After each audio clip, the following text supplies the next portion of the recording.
हमारी संस्कृति, हमारे संस्कार सदा रहे हमारे साथ। हमें अपने बच्चों को अवगत कराते रहना चाहिए। दधि शंख तुषाराभम क्षीरोदार्णवसंभवम नमामि शशिनं सोमं शंभुर्मुकुटभूषणम। ज्योतिष विज्ञान के अनुसार सौम्य चंद्रमा मन का स्वामी है। मन दूषित होने पर मनुष्य के संस्कार अपवित्र हो जाते हैं। वह ना चाहते हुए भी पाप कर्म में लिप्त हो जाता है। मानसिक तनाव से मुक्ति, मन की एकाग्रता के लिए चंद्रमा का अनुकूल होना अति आवश्यक है। हिंदू धर्म शास्त्र में तिथि दिनांक का विशेष महत्व है। हिंदू पंचांग के अनुसार एक माह में 30 दिन होते हैं। पूर्णिमा से अमावस्या तक बीच के 15 दिनों को कृष्ण पक्ष और जबकि अमावस्या से पूर्णिमा तक के 15 दिनों को शुक्ल पक्ष कहा जाता है। चंद्रमा की कलाओं के ज़्यादा और कम होने को ही शुक्ल पक्ष और कृष्ण पक्ष कहते हैं। खगोलीय गणनाओं के अनुसार चंद्र एक दिन में 12 डिग्री भ्रमण करता है। यह पृथ्वी की एक परिक्रमा पूरी करने में 30 दिनों का समय लेता है। पुरातन वैदिक शास्त्रों और ग्रंथों के अनुसार किसी भी शुभ कार्य को प्रारंभ करने के लिए पक्ष को एक महत्वपूर्ण कारक माना जाता है। दोनों पक्ष कैसे शुरू हुए, उनसे जुड़ी पौराणिक कथा है। कहते हैं ना कि अति किसी भी चीज़ की अच्छी नहीं होती, बस वैसा ही कुछ चंद्रमा जी के साथ हुआ। कहने को तो चंद्रमा एक देवता हैं जो पृथ्वी को शीतलता प्रदान करते हैं, लेकिन उनके द्वारा भी कुछ ऐसी गलती हुई जिसका भुगतान उनको आज तक करना पड़ रहा है। शास्त्रों में वर्णित कथा के अनुसार राजा दक्ष वही है जिनके एक पुत्री का नाम सती था। सती जी को महादेव जी की पत्नी होने का गौरव प्राप्त हुआ था, लेकिन अपने पिता दक्ष के द्वारा शिव जी का अपमान करने पर सती जी ने आत्मदाह कर लिया था। उन्हीं राजा दक्ष की 27 पुत्रियों का विवाह चंद्रमा के साथ हुआ था। राजा दक्ष की 27 पुत्री व चंद्रमा की 27 पत्नियां कोई और नहीं बल्कि 27 नक्षत्र हैं। इसलिए चंद्रदेव की पत्नियों के नाम पर ही 27 नक्षत्रों के नाम पड़े, जिन्हें आप और हम भली भांति जानते हैं।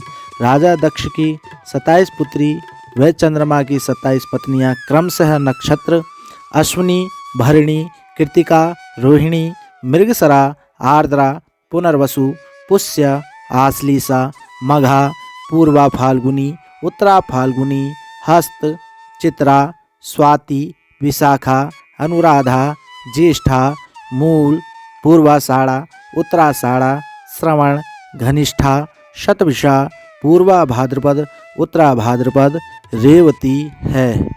पौराणिक कथा के अनुसार एक दिन चंद्रदेव यूं ही विचरण के लिए निकले थे, तब उनकी नज़र राजा दक्ष की बड़ी पुत्री रोहिणी जी पर पड़ी।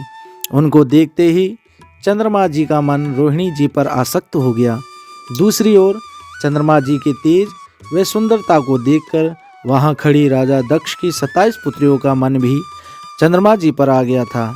जब चंद्रदेव को भी इस बात का ज्ञान हुआ कि रोहिणी व उसकी अन्य बहनें भी उनसे प्रेम में आसक्त है, तो वे बिना देरी किए राजा दक्ष के पास गए और उनकी 27 पुत्रियों से विवाह का प्रस्ताव उनके सामने रख दिया।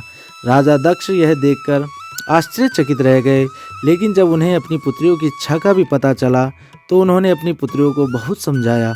राजा दक्ष के समझाने के बाद भी जब उनकी पुत्रियों ने चंद्रमा जी से विवाह करवाने को कहा तो राजा दक्ष ने भी विवाह के प्रस्ताव को स्वीकार कर लिया।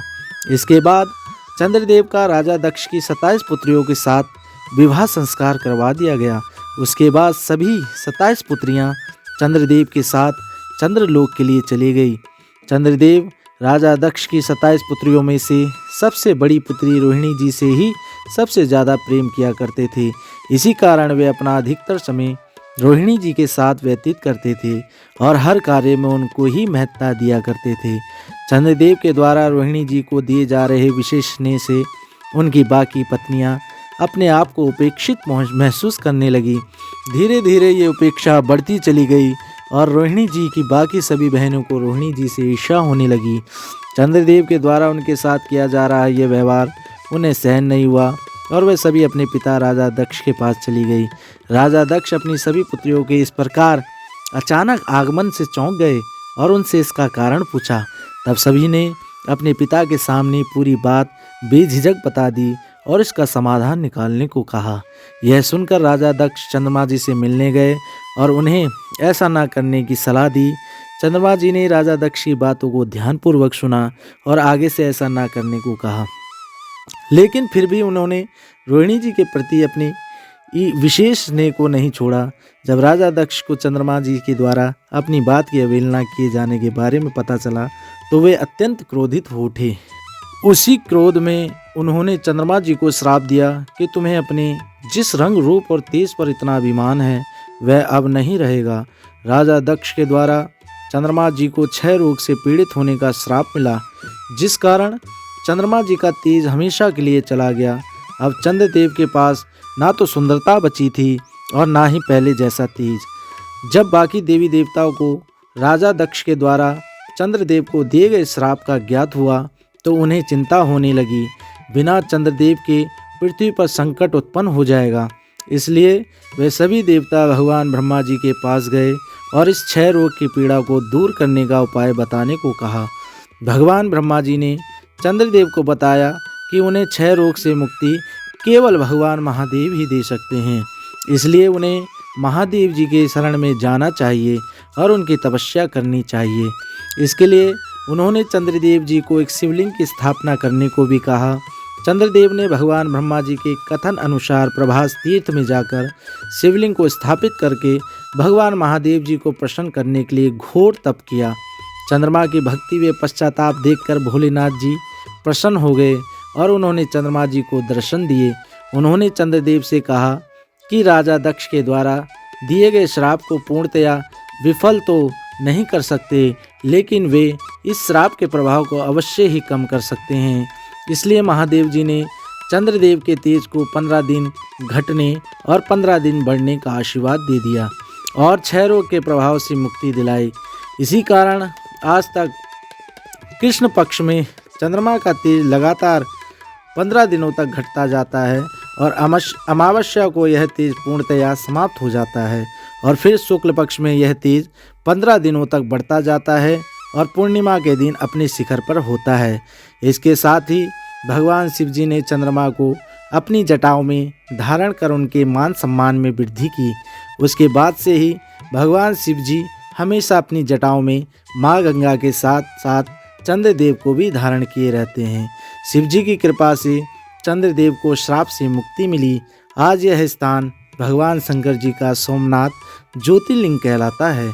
मान्यता है कि भगवान शिव जी को प्रसन्न करने के लिए 12 ज्योतिर्लिंगों में सर्वप्रथम गुजरात में सोमनाथ ज्योतिर्लिंग की स्थापना चंद्रदेव के द्वारा ही की गई थी। इसके साथ ही उत्तराखंड के रुद्रप्रयाग में चंद्रशिला पहाड़ी पर भी चंद्रदेव ने शिव जी की तपस्या की थी, इसलिए ही उसका नाम चंद्रशिला पड़ा। तो अगर आप हमारे चैनल में नए हैं तो चैनल को सब्सक्राइब करें, लाइक करें और वीडियो को शेयर करना ना भूलें। हम ऐसे ही रोचक वीडियो आपके लिए लाते रहेंगे।